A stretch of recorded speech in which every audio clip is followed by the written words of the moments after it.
નમસ્કાર વિદ્યાર્થી મિત્રો, ધોરણ 9 વિશે સામાજિક વિજ્ઞાન પ્રકરણ 16 વિશે ચર્ચા કરવાના છે. આપણે શરૂઆત કરી રહ્યા છે આબોહવાની.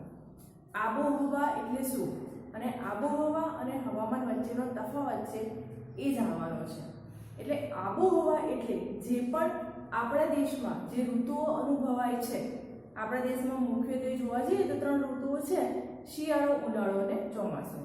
આ 3 ઋતુઓની લાંબા ગાળાની પરિસ્થિતિ એટલે કે એનું નોંધ કરવામાં આવે કે કયા મહિનામાં અથવા તો કઈ સમયગાળો એવો છે કે જેમાં ઠંડીનું પ્રમાણ વધારે અનુભવાય છે, એવો કયો સમયગાળો છે કે જેમાં ગરમીનું પ્રમાણ વધુ અનુભવાય છે, અને સાથે સાથે ચોમાસું એટલે કે વરસાદની પરિસ્થિતિ પણ આવે છે.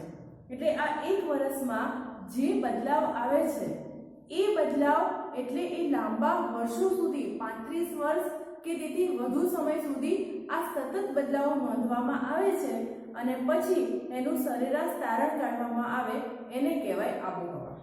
એટલે કે લાંબા ગાળાની પરિસ્થિતિને અનુભવીને પછી નોંધાય એ આબોહવા કહેવાય.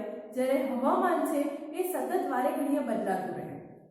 એટલે કે ટૂંકા ગાળાની પરિસ્થિતિ છે, ટૂંકા ગાળાની પરિસ્થિતિમાં હવામાન અનુભવાય. ટૂંકમાં બંનેનો તફાવત જોવા જઈએ તો આબોહવા છે એ લાંબા ગાળાની પરિસ્થિતિ છે, જ્યારે હવામાન છે એ ટૂંકા ગાળાની પરિસ્થિતિ છે. તમને અહીંયા બોર્ડ ઉપર પૃથ્વીનું આકૃતિ દેખાશે, એક ગ્રાફ દોરેલો છે અને એના દ્વારા આપણે સમજૂતી મેળવવાની છે. એક બીજી વસ્તુ, આડી રેખા એટલે અક્ષાંશ અને ઊભી રેખા એટલે રેખાંશ. એ જોવાનું છે. એ પણ આબોહવાની પરિસ્થિતિને અસર કરતો પરિબળ છે. અહીંયા આપણે બેઝિક સમજીએ તો પૃથ્વીની જે ધરી છે એ સહેજ વળેલી છે, એટલે કે પૃથ્વી છે એ ગોળાકાર આકાર છે એ ધરાવે છે. એ તમે બધા સમજાણો છો. પણ સાથે સાથે પૃથ્વીની ધરી છે એ સહેજ નમેલી છે, એટલે કે આડી ધરી 23.5 ડિગ્રી સેલ્સિયસે એ વળેલી છે. સૂર્ય છે એ સૂર્યની આજુબાજુમાં પૃથ્વી સીધી કક્ષાએ પરિભ્રમણ નથી કરતી, પણ સહેજ વળેલી છે. અને વળું એટલે કે જો ગોળો હોય અને ગોળો હોય એ સહેજ કેવો ત્રાંસો વળેલો હોય, એ સીધું પરિભ્રમણ ના કરે, પણ એ સહેજ ત્રાંસો હોય છે અને એ વળેલી કક્ષાએ સૂર્યની આસપાસ છે એ પરિભ્રમણ કરે છે. એટલે એ પરિભ્રમણ કરે છે તો જે દેશો અસર કરે, જેમ કે સૂર્યના કિરણો સીધા પડે તો અહીંયા ધારો કે કોઈ દેશ આવેલો હોય સામે, તો એને સીધી ગરમી અનુભવાશે. જ્યારે ઉપર જઈએ ઉત્તર તરફ તો ત્યાં સૂર્યના કિરણો છે એ ઓછા પહોંચે, તો એના કારણે આ જે જગ્યા છે ત્યાં શિયાળો અનુભવાય છે. એનું ઉદાહરણ ચોક્કસ જોઈએ તો હિમાલય છે, તો હિમાલય આપણા ભારત દેશ છે અને ઉત્તરે આવેલો છે, તો હિમાલયમાં સૌથી વધારે બરફ પડેલો જોવા મળશે અને ઠંડીનું પ્રમાણ પણ ત્યાં વધારે હશે. તો એ જ રીતે જો અહીંયા એક સૂર્ય મેં દોરેલો છે અને આજુબાજુમાં 2 આકૃતિ છે, એનો મતલબ એવો નથી કે 2 પૃથ્વી છે, પણ જે સૌથી ઉપર જે ઋતુ છે, કર્કવૃત, વિષુવવૃત અને મકરવૃત, આ 3 ઋતુ છે અને એ સમય જે અનુભવાય છે, એક છે એ ઉનાળાની પરિસ્થિતિ પ્રમાણે અને એક છે એ શિયાળાની પરિસ્થિતિ પ્રમાણે. જ્યારે સૂર્ય સામે હોય અને પૃથ્વી પરિભ્રમણ કરતી આવે એટલે સ્વાભાવિક છે એનો બીજો ભાગ છે ઢંકાઈ જવાનો છે. ત્યાં સૂર્યનો તડકો છે પડશે નહીં અને એના કારણે જ આપણે દિવસ રાત અનુભવી રહ્યા છે. કે હાલ આપણે અહીંયા દિવસ છે એનો મતલબ એવો કે સૂર્યના કિરણો સામે, આપણો દેશ જ્યાં અહીંયા સામે ભારત આવે છે ત્યાં સૂર્યના કિરણો પડી રહ્યા છે. પણ જ્યારે આ પૃથ્વી ફરતી આમ જશે ત્યારે આ સાઈડમાં અમેરિકા કે ઓસ્ટ્રેલિયા જેવા દેશો છે એ સૂર્યની સામે આવી જશે અને ભારત દેશ છે એ પાછળ જતો રહેશે. એટલે શું થશે કે આપણે રાત્રિનો અનુભવ કરીએ છીએ અને એ પૃથ્વી ફરતા એટલે કે આ સૂર્યનો ગોળો છે અને સૂર્યના ગોળાથી ફરતા આવે તો સામે ભારત દેશ હોય, એ જ દેશ ફરતા અહીંયા પાછળ જતો રહે, એટલે કે અહીંયા રાત્રિનો અનુભવ થાય અને જે સામે સૂર્યની સામે જે દેશો આવે ત્યાં દિવસનો અનુભવ થાય છે. એટલે અહીંયા 2 કક્ષાઓ આપેલી છે કે જ્યારે જે ધરી પૃથ્વીની નમેલી હોય અને સૂર્યના કિરણો પડતા હોય ત્યારે પરિસ્થિતિ કેવી હોય છે.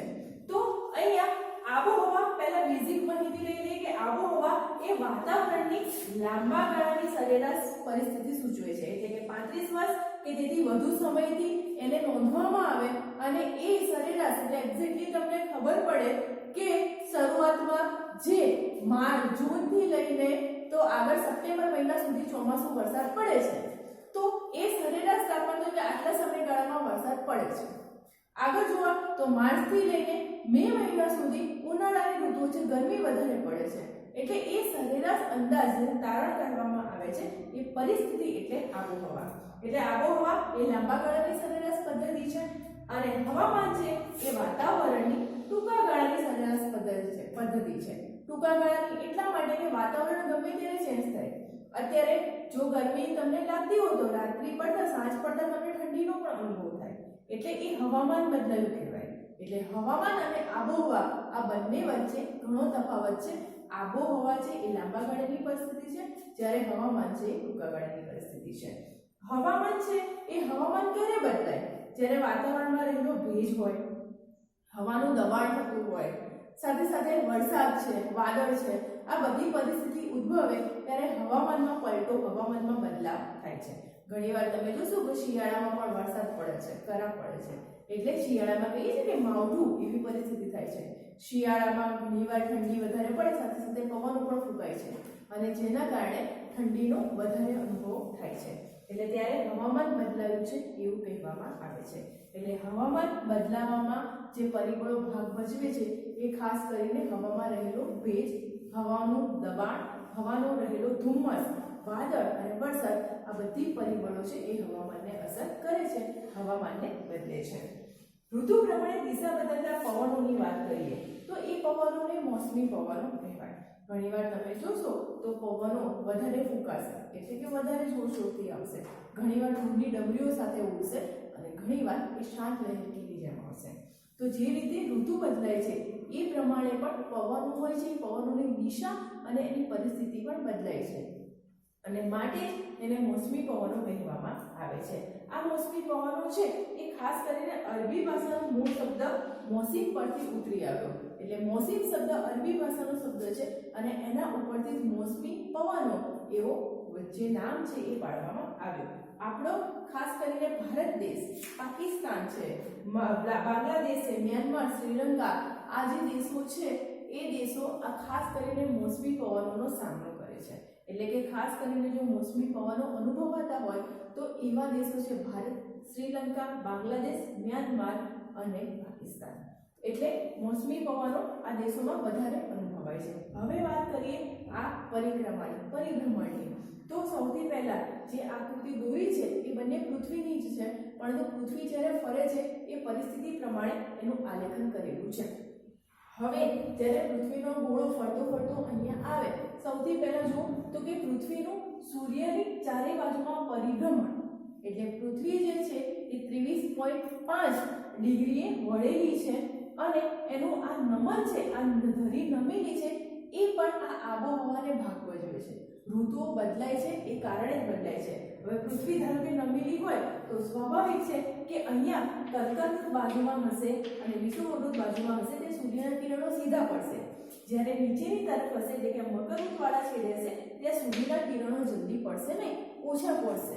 પરિણામે શું થશે કે આ નીચલા વિસ્તારવાળા પૃથ્વીની નીચલી કક્ષાએ જે પણ દેશો આવેલા હશે ત્યાં ઠંડીનો અનુભવ થશે અને આ સીધા જે આવેલા છે એ જે દેશો છે ત્યાં ગરમીનો અનુભવ થશે. આપણો ભારત દેશ છે એ ભારત દેશના મધ્યમાંથી કર્કવૃત્ત પસાર થાય છે. એટલે કે અંદાજે આપણે આશરે કરીએ તો અહીંયા આપણો ભારત દેશ આવેલો હશે અને આ ભારત દેશના મધ્યમાંથી કર્કવૃત્ત પસાર થાય છે.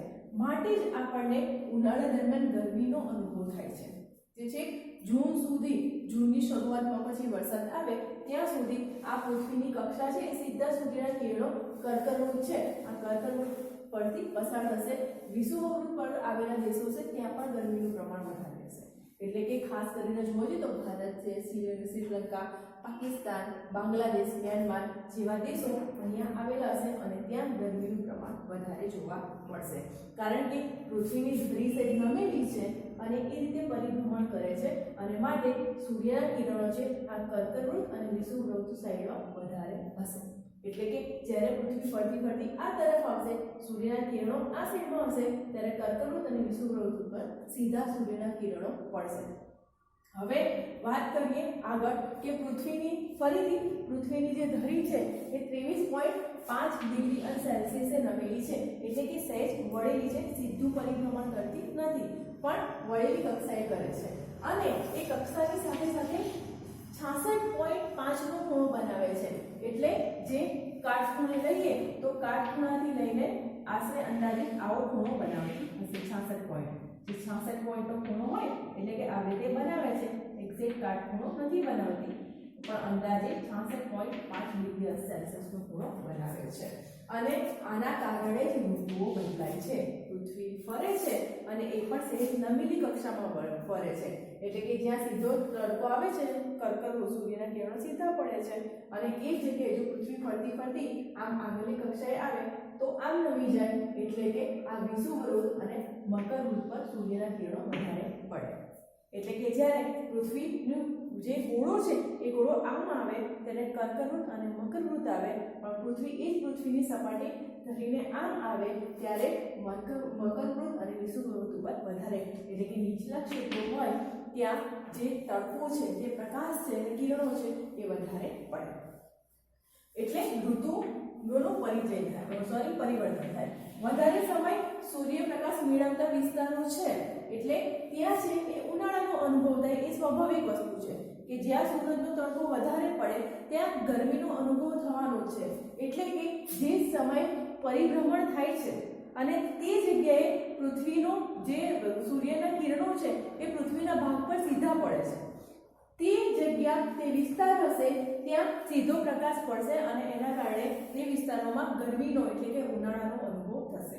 અને એવી જ રીતે કે જ્યાં ઓછા પડતા હોય, જો પૃથ્વીની કક્ષા આ રીતના છે, પરિભ્રમણ કરતી કર્કવૃત્ત વિષુવવૃત્ત સામે આવે છે, તો અહીંયા નીચેના ભાગમાં એટલે કે મકરવૃત્ત છે એ વિસ્તારો છે ત્યાં શિયાળાનો અનુભવ થશે, પ્રકાશ ઓછો પડશે. અને આ સાઈડમાં હશે તો કર્કવૃત્ત છે એટલે એ સાઈડમાં જો પૃથ્વી પરિભ્રમણ કરતી આમ આવશે તો અહીંયા છે કે ત્યાં પ્રકાશ ઓછો પડશે અને ત્યાં શિયાળાનો અનુભવ થશે. એટલે કે બે કક્ષા પૃથ્વી ફરતી રહી છે અને આ બંને પરિસ્થિતિમાં એ આવે છે અને માટે જ આપણને ઉનાળા, શિયાળાના, ચોમાસાનો અનુભવ થાય છે. એટલે વધારે સૂર્યપ્રકાશ મળે ત્યાં ઉનાળાનો અનુભવ થાય અને ઓછો સૂર્યપ્રકાશ મળે ત્યાં શિયાળાનો અનુભવ થાય.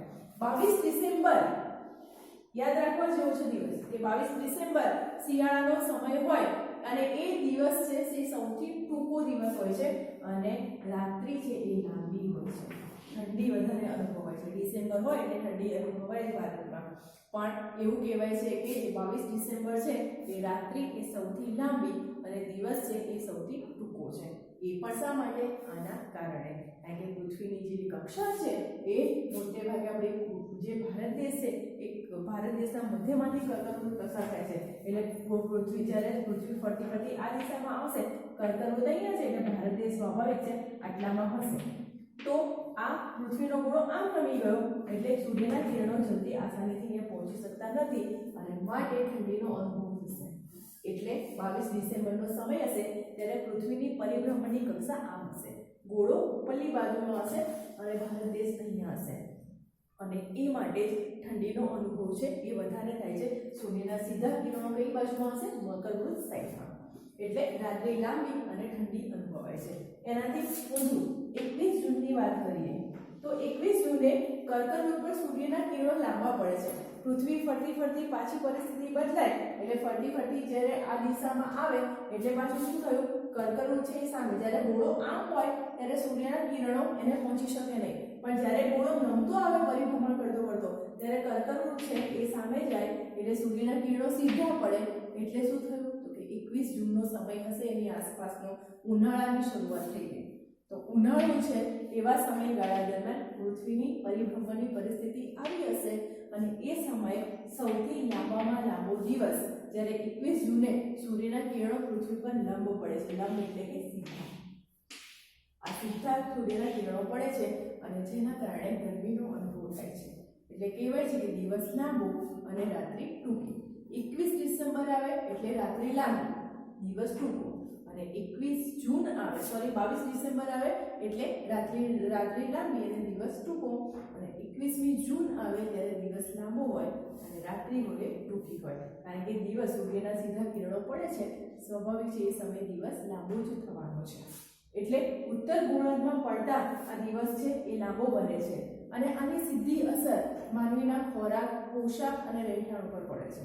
તમે જોશો તો શિયાળામાં જે આપણે સ્વેટરો છે, ઊનના ગરમ કપડાં છે, આ બધાનું પ્રમાણ વધારી દઈએ છે, ત્યારે સુતરાઉ કપડાં કોઈ જ પહેરતું નથી. શા માટે?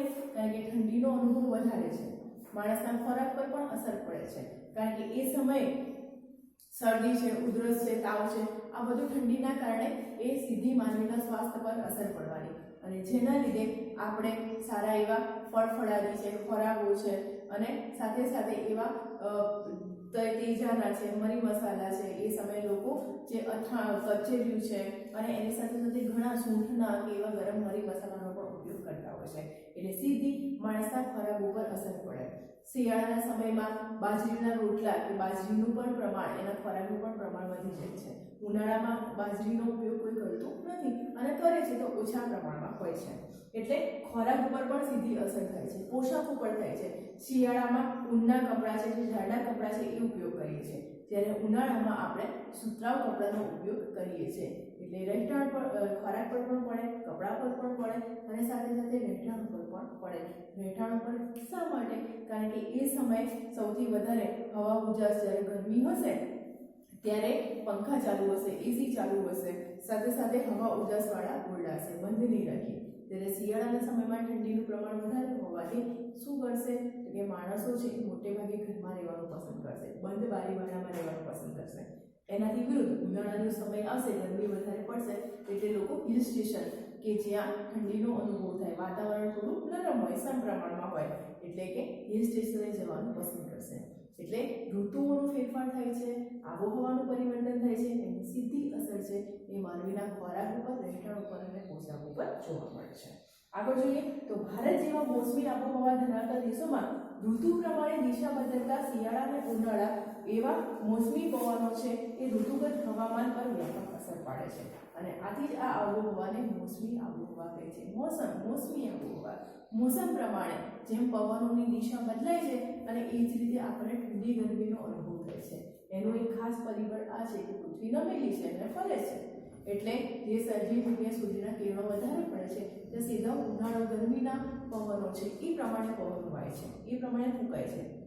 જ્યારે ધરી નમેલી હોય છે, સૂર્યના કિરણો પડતા નથી, તે ઠંડા પવનો વાય છે, અને આ બધા પવનોની દિશા અને દશા આ બંને ફરે છે, અને માટે પવનોમાં પણ ફેરફાર થાય છે. પવનો એ રીતે ઋતુગત પ્રમાણે ફૂંકાય છે અને આબોહવામાં પણ પરિવર્તન આવે છે, અને જેને કહેવાય છે મોસમી આબોહવા.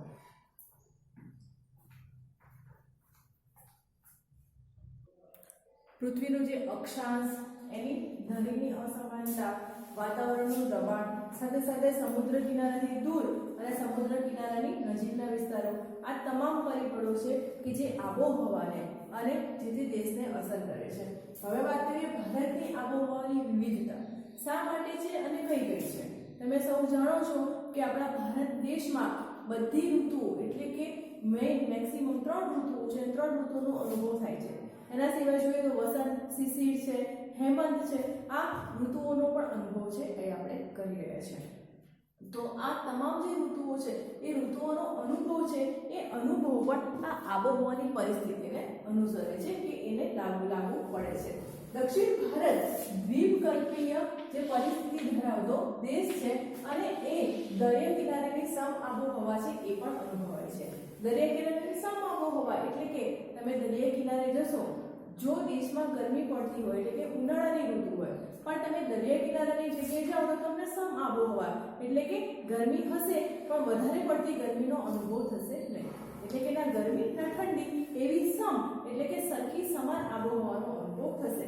શા માટે? કારણ કે જે દરિયા કિનારાનો પાણીનું પ્રમાણ વધારે હોય, એટલે એ પાણી છે એ પાણી ગરમ થવાથી ભેજનું, એ હવામાં ભેજનું પ્રમાણ વધારે હોય, અને એ ભેજનું પ્રમાણ વધારે હોવાથી ત્યાં સમ આબોહવા એટલે કે વધારે પડતી ગરમી હશે તો પણ ગરમીનો અનુભવ નહીં થાય, એટલે ઓછા પ્રમાણમાં ગરમી ના ઠંડી એવી પરિસ્થિતિ અનુભવાય, તેને સમ આબોહવા કહેવાય, એટલે કે સમ આબોહવાનો અનુભવ થશે.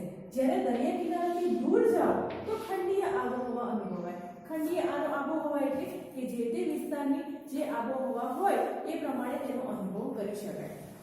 એટલે દરિયા કિનારે કોઈ પણ દરિયા કિનારે જાઓ તો ત્યાં સમ આબોહવાનો જ અનુભવ થશે, પણ જે વિસ્તાર તરફ એટલે કે દરિયા કિનારેની દૂરના વિસ્તારોમાં જાઓ તો એ સમયે તમને ખંડીય આબોહવા અનુભવાશે. એક ઉદાહરણ આપું તો આપણે જોઈએ કે દીવ છે કે સૌરાષ્ટ્રના દરિયા કિનારાઓ છે, એ સમયે તમે ત્યાં શિયાળાની ઋતુ દરમિયાન જાઓ તો તમને શિયાળાનો અનુભવ થશે, પણ એટલો બધો નહીં થાય, કારણ કે ત્યાં ભેજનું પ્રમાણ હશે એ સચવાઈ રહેશે. જ્યારે દિલ્હી જેવા વિસ્તારોમાં જાઓ તો દિલ્હી છે એ દરિયા કિનારાથી ઘણું દૂર આવેલું છે, તો દિલ્હીમાં ઠંડીનો ખૂબ જ અનુભવ થશે. ત્યાં ધુમ્મસ પણ હશે અને એ વરસાદી વાતાવરણ પણ જોવા મળશે. એ દરિયા કિનારાથી તદ્દન વિરુદ્ધ, એટલે કે ત્યાં એટલી બધી ઠંડીનો કે ભેજ ધુમ્મસનો અનુભવ નહીં થાય. તો એ રીતે ભાગ ભજવે છે. ભારતની મધ્યમાંથી, જેમ મેં તમને કહ્યું કે ભારતની મધ્યમાંથી કર્કવૃત પસાર થાય છે, એટલે કે આખો ભારત દેશ આવેલો છે તેની મધ્યમાંથી કર્કવૃત પસાર થાય છે અને એ પણ આબોહવાને અસર કરે છે. દક્ષિણ ભાગ છે ઉષ્ણકટિબંધ અને ઉત્તર ભાગ છે એ સમશીતોષ્ણકટિબંધમાં આવેલું છે.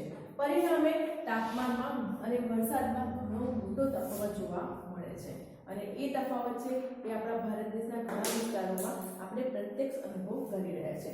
જેમ કે ઉત્તર હોય એટલે કે ભારત દેશનો નકશો હોય તો આ ભારત દેશના નકશામાં આ ખાલી બેઝિક માહિતી આપો તમને કે આ ભારત દેશનો જો નકશો હોય તો એ ભારત દેશના નકશામાં જો અહીંયા ઉત્તર આવેલું હશે અને અહીંયા દક્ષિણ આવેલું હશે તો તમને ખબર છે કે ઉત્તરમાં હિમાલયની ટેકરીઓ આવેલી છે. તો આ હિમાલયની ટેકરીઓ કાશ્મીર છે, લેહ છે, તો ઉત્તરે ઠંડીનું પ્રમાણ છે એ ઠંડીનો અનુભવ વધારે થશે. જ્યારે તમે દક્ષિણ તરફ જાઓ તો ત્યાં તમને એટલી ઠંડી છે એ અનુભવાશે નહીં. એટલે કાશ્મીરમાં લેહ અને દ્રાસ છે એ દ્રાસનું પ્રમાણ શિયાળામાં -45°C જેટલું નીચું.